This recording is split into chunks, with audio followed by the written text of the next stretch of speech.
Special occasions are particularly difficult with a child that can't have gluten. When my son has, instead of lockers, they have what are called cubbies, they're little boxes for their personal belongings.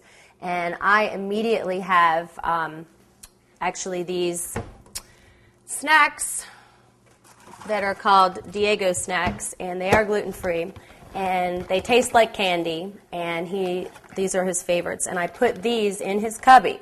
And I tell the teacher, if there's a special occasion that I just miss or I didn't bring anything special in, I keep them there for him.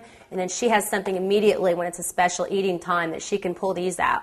And I don't give them to him these at home so that it is a special thing. It's not just old hat, something that he's always had. I also try to ask them, are you having a Valentine's Day party today? Are you having a St. Patrick's Day? What are you doing for Easter?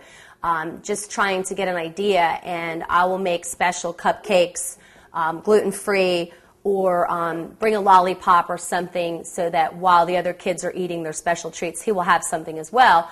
I never want him to sit there and not have something while the other kids are. So I'm basically just substituting. And in essence, it actually, instead of making him seem like he is out of place, it makes him special because he gets something different than the other kids.